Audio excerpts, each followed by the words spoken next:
chers fidèles, chers élèves, d'un sujet très important, bien sûr, c'est la construction du Mishkan. Parashat Vayakel. Vayakel, Moshe, il a rassemblé les bénis Israël. Et le verset, il dit, une fois qu'il les a rassemblés, il leur dit les paroles que Dieu a ordonnées. On ne sait pas qu'est-ce que sont ces paroles. Le verset d'après, passouk d'après, c'est 6 jours, Théasé Melacha, le travail sera fait. Le 7e jour, ce sera Kodesh, ce sera Saint, ce sera Shabbat. Le Shabbat, Shabbaton, le Shabbat des Shabbats. Tout celui qui travaille pendant Shabbat, Yumatin Moura, tu n'allumeras pas de feu. Vous n'allumerez pas de feu dans vos demeures le jour du Shabbat, point final. Et ensuite, après, Yomer, Moshe, il dit, Moshe, il répète, et il commence à donner toutes les mitzvot de la construction du Mishkan. Rappelez-vous, un point très important. Ancrez-le dans votre tête une bonne fois pour toutes. On a des parachiotes jumelles. On a Teruma et Tetzavé, et on a comme jumelles Vayakel et Pekoudé. Trouma Tetzavé, c'est Hachem qui dit à Moshe, fais ci, fais ça, fais ci, fais ça. Et dans Vayakel Pekoudé, on a quoi? On a Moshe qui répète au Béné Israël, fais ci, fais ça, vous allez faire ci. C'est quand ça s'est passé la paracha de Vayakel dont on parle. Rachid dit le lendemain de Kippour. Alors, j'ai eu l'occasion de vous en parler une fois en privé. Cette histoire, elle s'est passée quand? Tout simplement le lendemain de Kippour. D'après Rachid, je dis bien d'après Rachid, Hachem, il a dit à Moshe, fais le Mishkan, construis le Mishkan, fais comme ci, fais comme ça. Trouma Tetzavé. Les Juifs ont fait le veau d'or. On peut dire que les Juifs, ils ont fait le veau d'or avant qu'Hachem, il a dit à Moshe ou pas. En tout état de cause, Moshe, il remonte pour la 3e fois au mont Sinaï. Il monte le 1er Elul, au mois d'août, et il redescend le 10 Tishri 40 jours et 40 jours après, avec les 2e tables de la loi. La paracha la semaine dernière, c'est la destruction des premières tables. Cette semaine, c'est quoi? Parashat Vayakel, c'est Moshe qui redescend du mont Sinaï avec les 2e tables de la loi que Dieu lui dit Psol Lecha, c'est toi qui vas graver, c'est toi qui les as détruites, c'est toi qui vas les graver, c'est toi qui vas les réécrire. Et Moshe, il redescend avec les 2e tables et dit au Béné Israël, voici les tables qu'Hachem nous donne. Confondez pas, c'est un truc très important. C'est vrai que j'en ai tellement marre de parler avec des gens et ils oublient à chaque fois la base. Il y a eu les 10 commandements. Les 10 commandements, c'est passé à Shavuot. Et c'était à l'oral, ce n'était pas à l'écrit. Dieu il a dit « Je suis l'Éternel ton Dieu ». Après, il y a eu l'écrit. Le premier écrit, Moshe, il est redescendu 40 jours après Shavuot, il a détruit. Il est remonté une seconde fois pour demander pardon. Ensuite, une 3e fois pour réécrire les 2e tables. Et là, il redescend le jour de Kippour et dit « Vous êtes pardonnés ». Il leur donne les tables. Ça va jusqu'à là? La première fois, il a fait combien de temps? 40 jours, toujours 3 fois 40. 3 fois 40. Stable. Il y a une grande discussion dans la... Il y a une grande discussion dans la Torah. Comment c'est possible pour un homme de rester, de survivre 40 jours? Je vous ai raconté ça la semaine dernière. Il y a 3 avis, exactement. Et ça représente les 3 avis qu'on a dit, les 3 montées de Moshe. Exactement. Moi, des fois, on fait les cours, mais je ne sais pas à qui j'ai dit, qui je n'ai pas dit. Bon.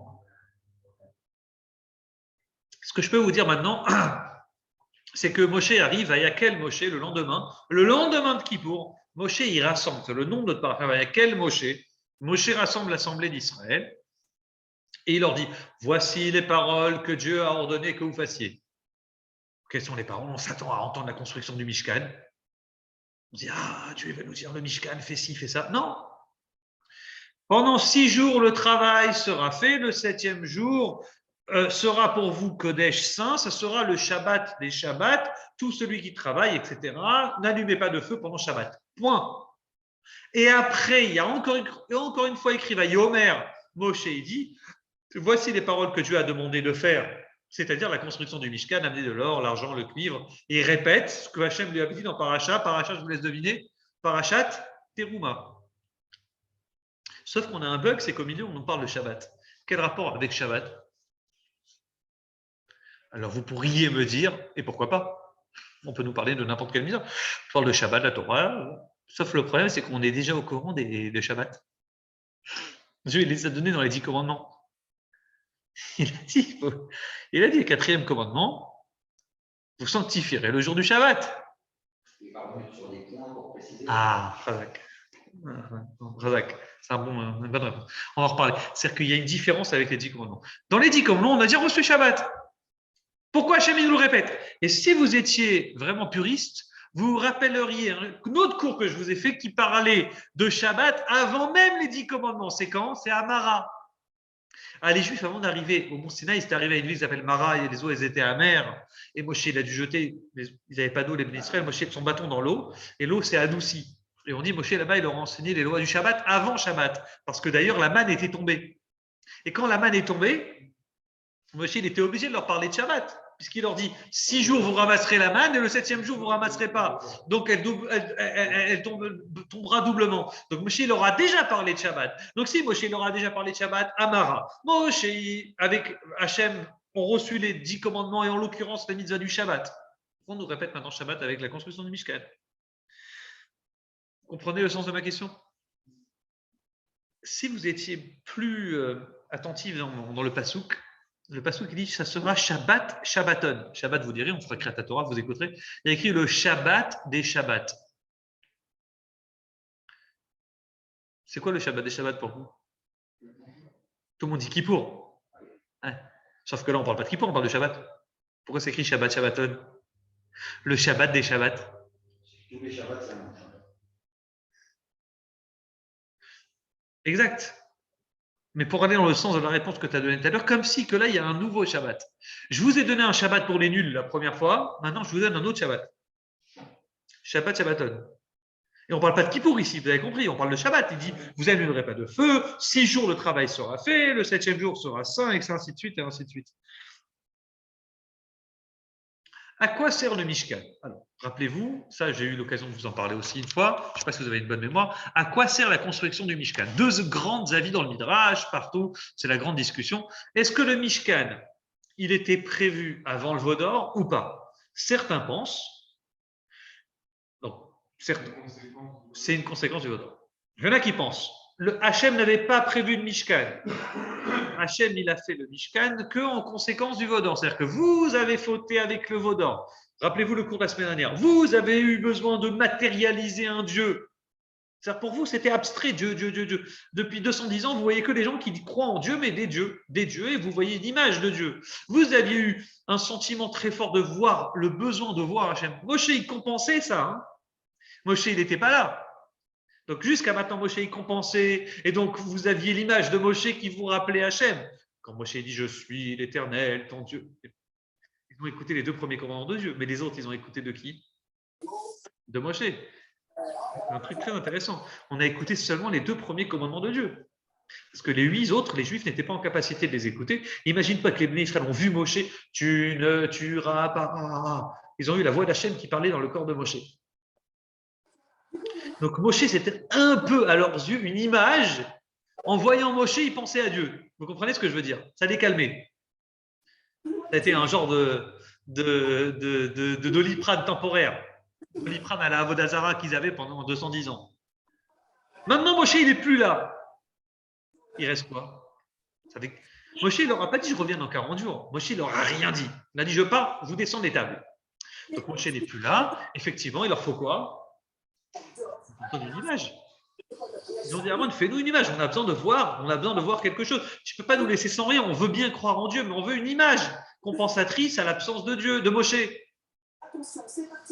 Alors, ils vont faire le Vaudor, et pour se faire pardonner Vaudor, or pour or, ils vont devoir payer de l'or pour construire le Mishkan. Ça, c'est Dieu. Dieu, il dit, ok, vous avez fauté, pour vous faire pardonner, construisez un Mishkan, de l'or pour l'or, et à ce moment-là, je vous donnerai cette, entre guillemets, image, je passerai par le Mishkan, je descendrai dans le Mishkan pour me présenter à vous.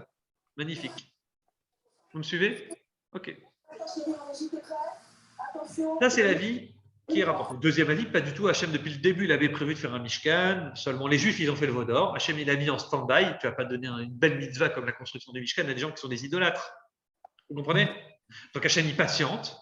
Il dit, j'attends qu'il demande pardon. J'attends que Moshe fasse tout le travail nécessaire pour que les Juifs soient pardonnés. Et puis, dans un second temps, à la fin, je leur donnerai quoi? La mitzvah du Mishkan. Donc, c'est ce qui s'est passé. Deux avis. On peut trouver plusieurs midrashim qui vont dans les deux sens. Est-ce que c'est parce que Dieu l'avait prévu depuis le début ou est-ce que c'est juste une compensation à la faute du Vaudor? On n'en sait rien. Ce qui est sûr, c'est que Vayakel Moshe. Moshe a rassemblé, ça c'est un petit midrash très intéressant, Les Kartov, Parashat Vayakel, Vayakel, Moshe a rassemblé. Il y a un autre mot qui ressemble à Vayakel, je ne sais pas si vous êtes hébraïsant ou pas, c'est dans la Parashat du Vaudor, il y a écrit pour la première fois Vaïkael à Aaron. Aaron fit rassembler. C'est comme une compensation. Aaron a fait rassembler au moment du Vaudor, il a fait rassembler les Béné Israël. Vaïkael à Aaron, il a fait rassembler les Béné Israël et il a fait construire le Vaudor et il leur a dit voilà le Vaudor. La compensation à ce Vaïkael à Aaron a rassemblé, c'est notre parachat de Vayakel, où Moshe y rassemble les Israël, il leur donne la mitzvah, de la construction du Mishkan. Le seul problème dans tout ça, c'est que Moshe il parle aussi de Shabbat. Quel rapport avec Shabbat?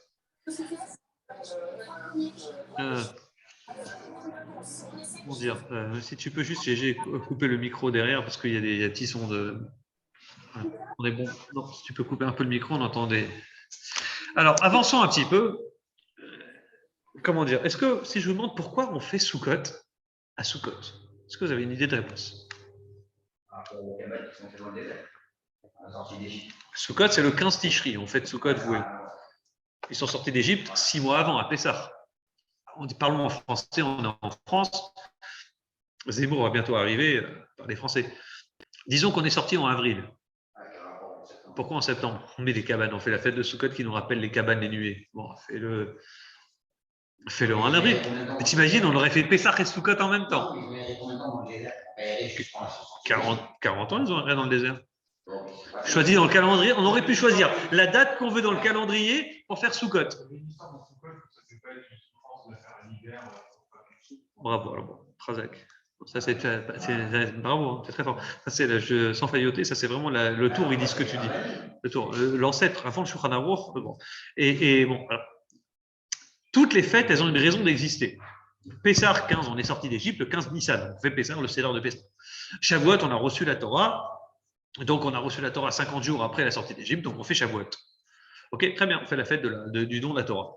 Mais Sukkot, pourquoi la fête des cabanes, on l'a fait le 15? Première réponse un peu classique, un peu connue, ce que tu m'as dit tout de suite, c'est que si on avait fait au printemps, au printemps la fête des cabanes, ça aurait été trop il fait le beau temps, on sort parce qu'il fait beau. Alors on attend la saison des pluies en septembre. Tu connais la Sukkot. Pas une fois on a fait un jour de Sukkot sans pluie. Il y a toujours une petite pluie qui vient nous embêter. Tout le monde rentre les cabanes et nous on sort de cabanes pour bien montrer que c'est pour Dieu et c'est pas pour le kiff des cabanes. Réponse classique. Une autre réponse est rapportée, c'est en rapport avec la construction du Mishkan, figurez-vous. La réponse que je vais vous donner, c'est celle du Gaon de Vilna. Il dit comme ça. 300 ans, à peu près 350 ans, il a vécu. Il dit comme ça. Les Béné Israël sont sortis d'Égypte.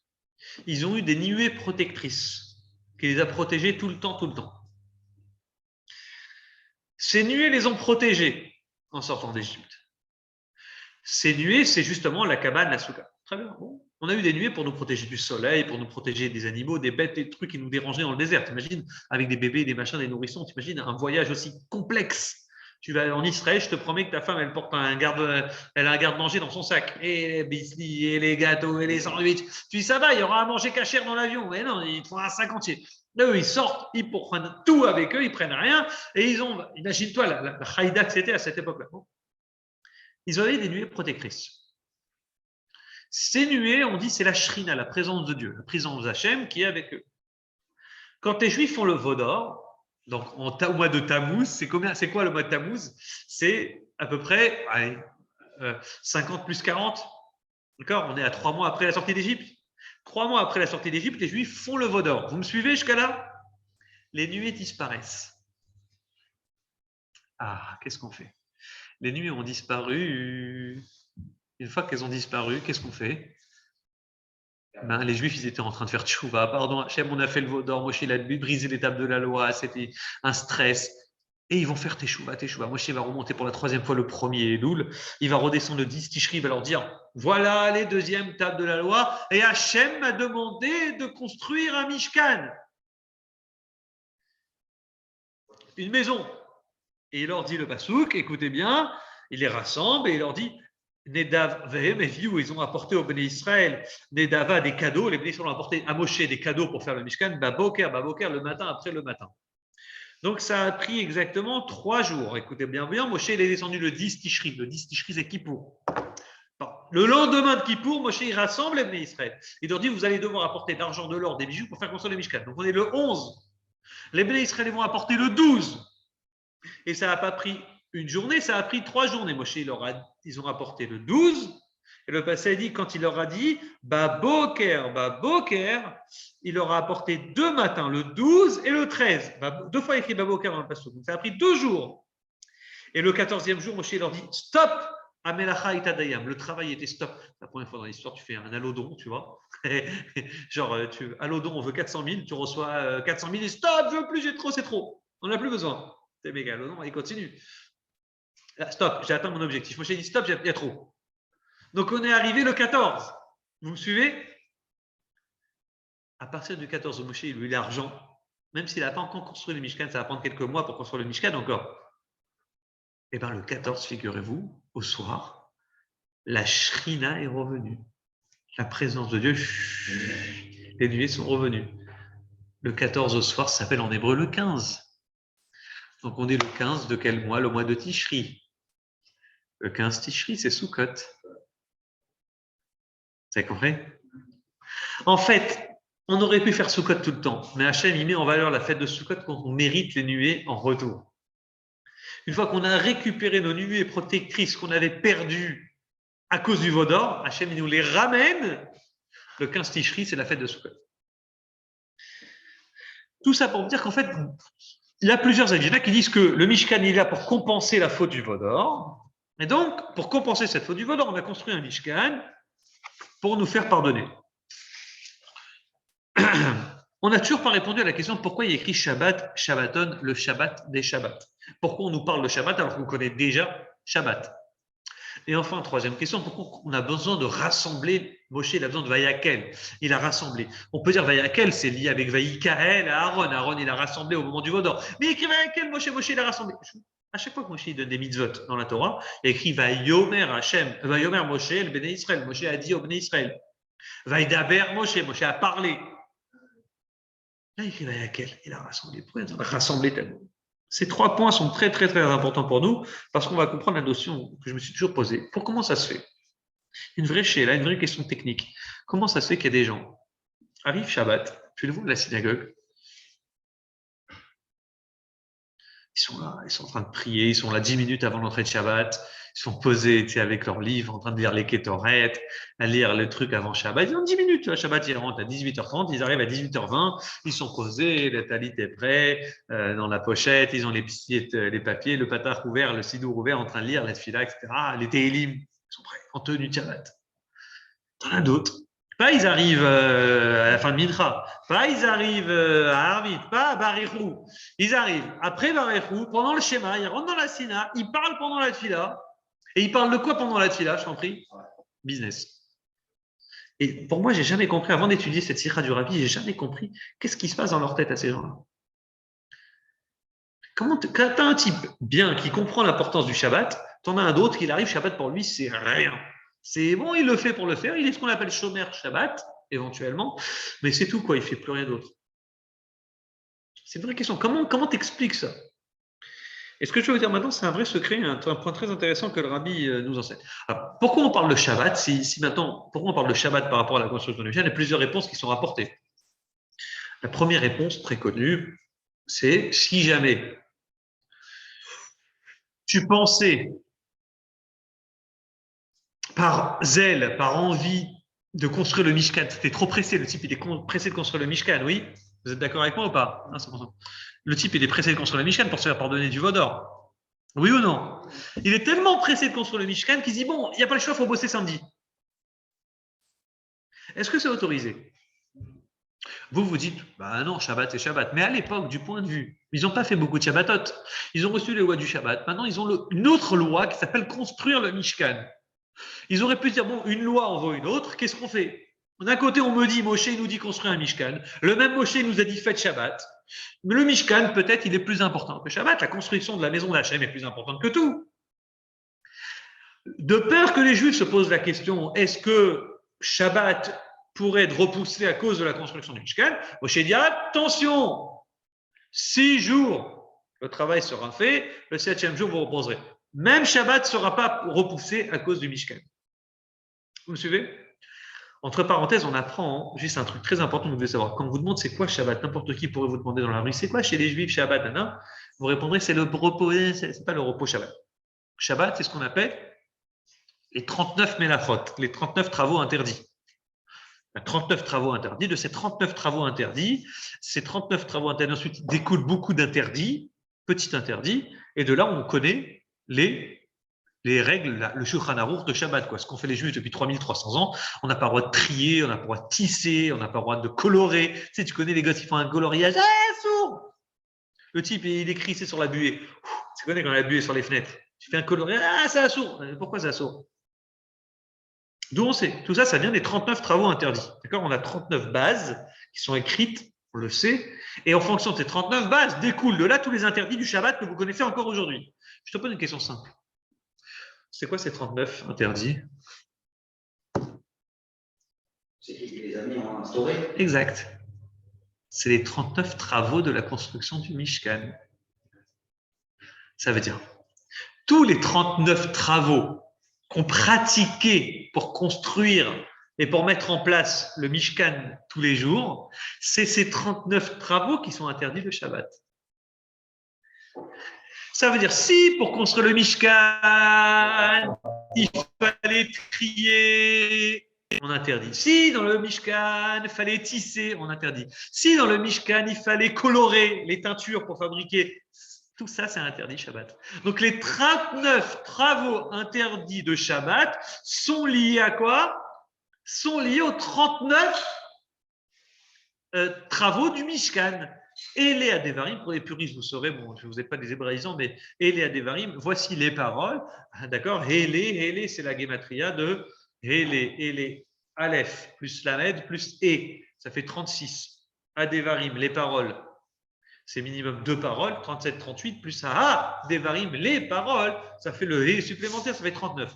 Donc, ce qui est écrit dans le Mishkan, les paroles qui sont écrites dans le Mishkan, les 39 travaux du Mishkan, c'est elles qui sont la base de l'interdit du Shabbat. Donc, en fait, Shabbat, c'est lié avec la construction du Mishkan pour nous apprendre les 39 travaux interdits. Est-ce que vous me suivez? Au-delà de ça, comme on est dans la dernière partie du cours, et pour répondre à votre question, pourquoi Shabbat, Shabbaton? Oui. Mais le Shabbat, il a été demandé d'être fait avant Mishkan. Exact. Donc, alors, le Mishkan, quand il avait demandé la première fois avant qu'il demande de faire le Mishkan, il avait dit fait le Shabbat. Exact. Donc, on a une vraie question. Comme si qu'il y a 2 sortes de Shabbat. Il y a eu un Shabbat qui est juste le repos, la sieste, un petit Shabbat premier. Shabbat, détendez-vous. Shabbat, le repos, vous ne travaillez pas. En l'occurrence, par exemple, c'est lié avec la manne. Moshe leur dit. Hein? Vous ne voulez peut-être pas trop donner trop d'informations d'un coup. Non. Fais-moi plaisir, tu vas comprendre la conclusion, tu vas. Pas mal. Mais c'est vrai qu'il y a l'idée de pas trop d'informations d'un coup. Le Shabbat, c'est reposez-vous. Par exemple, la manne, Moshe lors de la manne dit vous ne sortirez pas en dehors de, marchez pas trop loin. Vous n'avez pas le droit de sortir de votre camp. Petite halakha, juste retenez, je vous assure, c'est important. 1 kilomètre. 1 kilomètre en dehors. Demain, tu peux aller de là à Paris Shabbat, tu marches 8 kilomètres, il n'y a aucun problème. Parce qu'il y a tout le temps des maisons.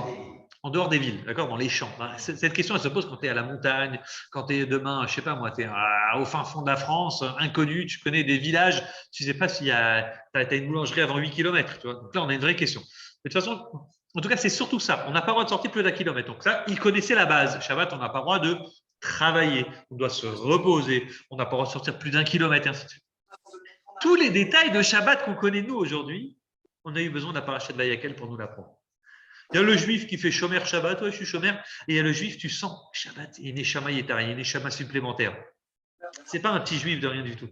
Tu sens dans sa tête, il a une tête de Shabbat, et tu le vois la semaine, tu dis, oh, il a une autre tête. Vous connaissez ça? Et tu en as d'autres, et la semaine Shabbat, c'est tout le temps les mêmes. Tu le vois Shabbat arriver, le gars, c'est le même de la semaine. Comment tu peux expliquer cette différence? Alors, la différence, elle est simple. Et là, c'est la dernière partie du cours. Je vous demande une petite concentration sur cette partie. C'est très simple. Dans les 10 commandements, il y a écrit Shechet Yamim Ta'avod. 6 jours, tu travailleras. Oui, monsieur Shemla Balilo. Je vous écoute, monsieur Balilo Shemla le Shamesh. Attends, je vais lui masque. J'arrive pas à le faire parler. Balilo. Il lève la main, le pauvre, pour parler, mais j'arrive pas à le déconnecter. L'épingle,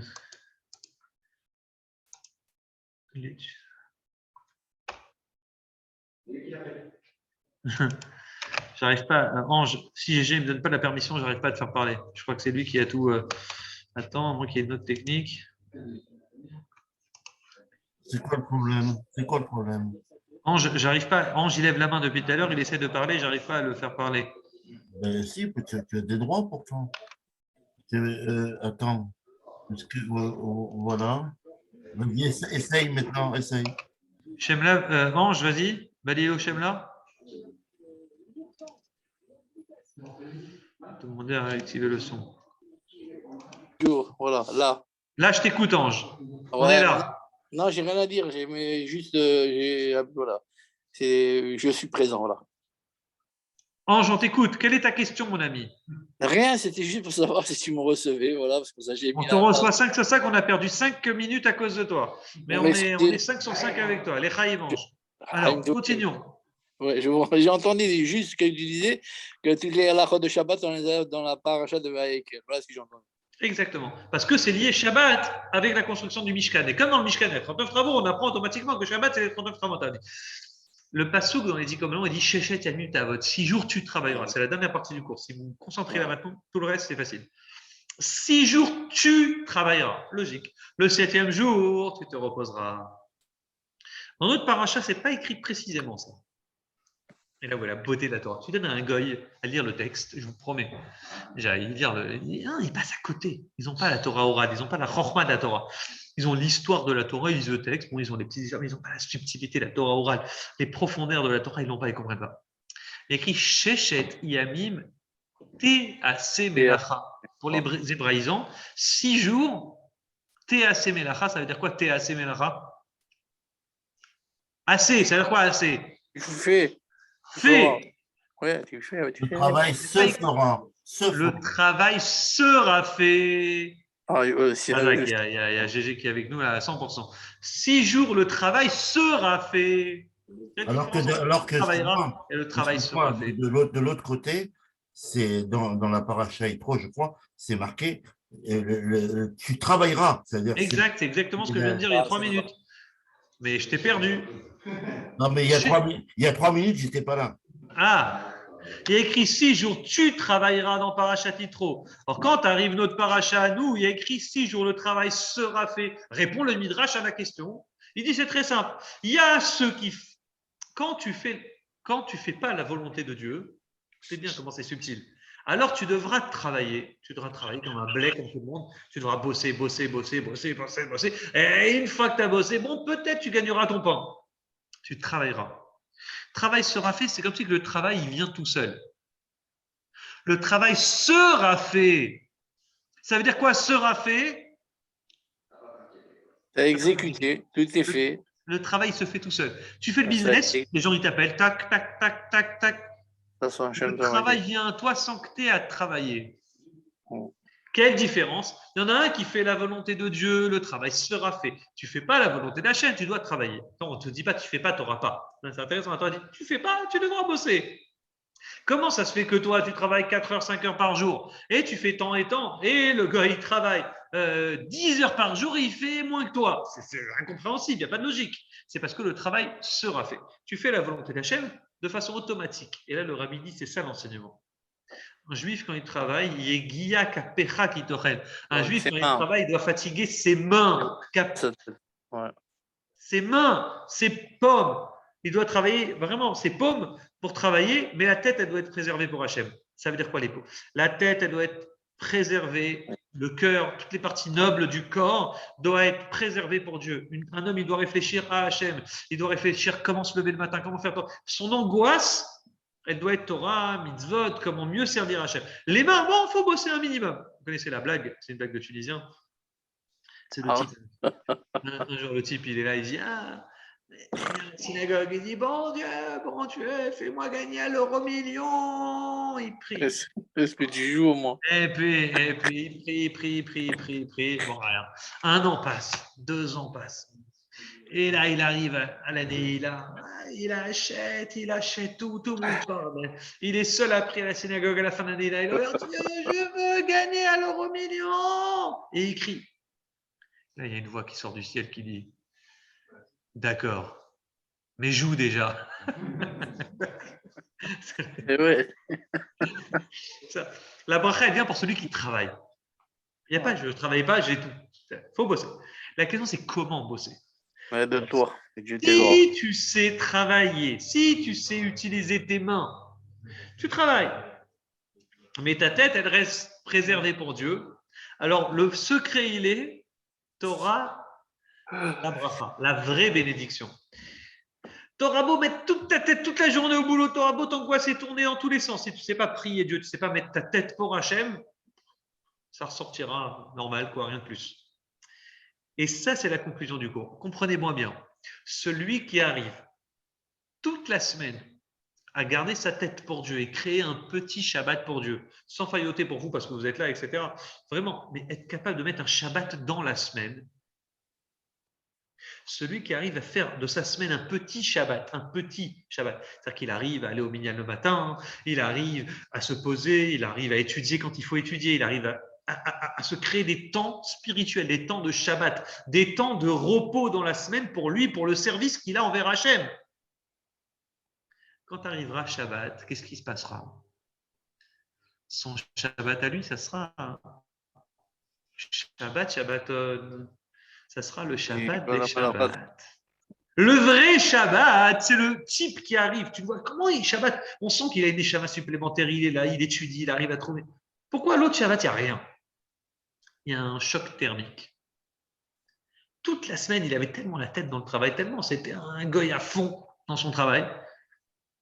Tellement. Il n'arrivait pas à trouver un temps pour prier, un temps pour étudier, un temps pour aller au minyan. Rien. T'as jamais, dans ta journée, tu n'as rien fait de spirituel. Arrive Shabbat, il y a un choc thermique, forcément, c'est très dur pour lui. Il arrive, il ne comprend pas. Là. Il dit Shabbat, on m'a dit, il ne faut pas travailler, c'est la base du Shabbat, il faut se reposer. Donc, je ne travaille pas, mais c'est tout, il n'a que ça. Donc, il va parler de business Shabbat, il va continuer, c'est interdit. Il va parler d'argent, il va parler de tout, mais il ne va pas parler de Shabbat. Sa tête, elle ne sera pas dans Shabbat. Pour pouvoir profiter du vrai Shabbat, pas le Shabbat, le premier Shabbat que Dieu a fait. 6 jours tu travailleras, le 7e jour tu te reposeras. Pour bien profiter de ce Shabbat, il faut créer un Shabbat d'abord dans la semaine. Et là, tu as un Shabbaton, tu auras le top des Shabbaton. Shabbat, parce que tu as su faire un petit Shabbat déjà dans la semaine en amont. Et ça, c'est vraiment le point le plus important avec lequel je voulais conclure. Vous n'avez pas de questions? On a posé la question, pourquoi il leur donne Shabbat? Réponse, c'est pas Shabbat qu'on connaît, c'est un nouveau Shabbat que Moshe leur dit. On a posé la question pourquoi Shabbat? Shabbaton, parce que c'est le top du Shabbat qu'il leur propose, parce que vous allez devoir faire un Shabbat toute la semaine, un petit Shabbat toute la semaine. Pourquoi il leur propose ça maintenant? Vayakel, Moshe, il leur rassemble, c'est la seule fois dans l'histoire où Moshe il rassemble les Bnei Israël. Il n'a jamais écrit ça avant. Pourquoi c'est maintenant qu'Hachem il leur donne cette mitzvah et pas avant? Réponse, parce qu'ils sont passés par le veau d'or. Au départ,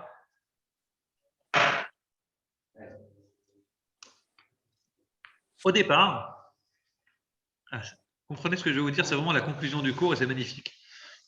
Au départ, les Bnei Israël, ils devaient recevoir un petit Shabbat simple. Ils sortaient d'Égypte, c'était des vrais voyous en Égypte, et du fait que ce soit des vrais voyous, bon, on leur donne un Shabbat pour pouvoir comprendre, pour pouvoir évoluer, on leur donne quelques mitzvot de base. Mais on voit que très vite, les Bnei Israël tombent dans le veau d'or. Le veau d'or, c'est l'idolâtrie. Vous êtes d'accord avec moi? Comme je l'ai expliqué en introduction, l'idolâtrie, ça symbolise genre, on jette Hachem. Mais comment tu peux jeter Hachem pour des pierres? Le Rambam, et c'est ma conclusion, le Rambam explique la chose suivante. Qu'est-ce que c'est qu'une idolâtrie? La bêtise de l'idolâtrie, elle vient de où? Quel est le cerveau malade qui a inventé qu'on doit se prosterner à des pierres, qu'on doit se prosterner à des idoles? Dieu, soleil, Dieu, soleil. Le soleil, c'est pas un dieu. Non. Ah ouais, 99,99999% étaient faibles d'esprit. Les types, ils construisaient des pyramides. Attends, Tony, concentre-toi. Les types, ils construisaient des pyramides en Égypte et ils se prosternaient Dieu soleil. Aujourd'hui, tu nais, tu sais très bien que tu ne peux pas te prosterner dans une maison. Pourquoi? Qu'est-ce que c'est que l'idole d'aujourd'hui? KSF. KSF. Alors, je vais te faire la comparaison. À l'époque, les gens, ils disaient quoi? C'est pas qu'ils étaient débiles. Ils disaient pas on se prosterne, on dit le. En fait, ils disaient quoi? Ils disaient le soleil nous éclaire. Sans le soleil, on ne peut pas vivre. C'est qui nous donne la vie? C'est le soleil. C'est qui nous donne la manger? C'est l'eau, la nourriture. Donc, il disait on va remercier celui qui nous donne. Le Rambam, il dit c'est d'or et noche, la génération de Enoch. L'erreur de ces gens-là, c'est d'imaginer qu'il y a un Dieu, bien sûr qu'il y a un Dieu. On sait qu'il y a un patron sur terre. Le monde ne peut pas vivre sans chef. Il y a bien un créateur à tout. Il y a des ministres. Mais il y a aussi des délégués, des ministres. C'est-à-dire que le bon Dieu, il est parti, il est parti ailleurs et il a délégué un soleil pour éclairer. De temps en temps, il part et puis il laisse des petits chefs pour gérer. Une lune pour les marées. Exact. Il y a toujours des délégués à tout. Dans chaque système, tu ne peux pas tout gérer. Donc, l'erreur de base, de départ, c'est de dire il y a une délégation. Il y a un soleil. Le soleil nous éclaire. Disons merci au soleil. Sans lui, il n'y a rien. Disons merci à la nourriture. Même aux arbres, ils se prosternaient. Remerciez celui qui nous donne. Et je vous assure, comme elle dit la Gemara, pour ceux qui se moquaient du roi Ménaché, tous ceux qui pensaient que l'idolâtrie, c'était des bêtises, à leur époque, on aurait fait pareil qu'eux. Et qu'est-ce que le judaïsme et la Torah et Hachem vient nous apprendre dans le monde des 10 commandements? Il n'y a rien d'autre que de Dieu. Tout est Dieu. Le soleil, c'est Dieu. C'est comme Garzen Beyad Achotzev. C'est quoi Garzen Beyad Achotzev? C'est comme une hache dans la main d'un bûcheron. Vous avez une hache dans la main d'un bûcheron. Un type qui pourrait voir la totale, il aurait dit merci au bûcheron de lui avoir coupé un morceau de bois. Qu'est-ce qu'il dit le bête? Il dit merci à la hache. Donc l'idolâtrie, c'est quoi? C'est de dire merci à la hache, c'est pas au bûcheron. Vous me suivez? C'est d'imaginer qu'il y a quelqu'un, mais le quelqu'un, il est loin. Mais c'est la hache en attendant qu'il nous rend service. Et c'est ça qui vient nous apprendre Moshe. Le problème, c'est que les Bnei Israël, ils sont encore idolâtres. Les Bnei Israël, dans leur tête, ils pensent ok, Moshe, il n'est plus là. On est tout seul. Dieu, il est là. Peut-être Dieu, il est là samedi. Peut-être Dieu, il est là de temps en temps. Mais est-ce qu'il est vraiment tout le temps, partout, à tout endroit? Tout le temps, partout, à tout endroit. Moshe vient dire, je vois qu'en fait, vous êtes sortis d'Égypte, mais ça ne vous a pas suffi. Je vous ai appris c'est quoi Dieu. La mer, elle s'est ouverte. Dieu, il peut intervenir de temps en temps. Dieu, c'est le patron. J'ai jamais renié qu'il y a un patron. Le patron, il peut ouvrir la mer s'il a envie. Mais maintenant, le patron, il est reparti. Est-ce que le patron, il est tout le temps, partout, à tout endroit? Ça, c'est la vraie question. Et on voit que ça n'a pas marché puisqu'ils ont fait le veau d'or juste après les 10 commandements. Ils ont dit je suis l'Éternel, ton Dieu, tu n'auras pas d'autre Dieu. Ils ont entendu une voix, elle est venue, elle est repartie. Est-ce que Dieu il est tout le temps là, tout le temps, surtout dans le travail? Est-ce que Dieu il est là? Est-ce que Dieu il va gérer mon expert comptable? Est-ce que Dieu il va gérer mon associé? Est-ce que Dieu il va gérer le monde qui m'entoure? Est-ce que Dieu il est là? Nous on dit oui. Mais du point de vue des Bnei Israël à l'époque, c'était bon, Dieu il est là de temps en temps. Alors qu'est-ce qu'il fait Moshe? Vayakel Moshe, il rassemble les Bnei Israël, il refait un point avec eux.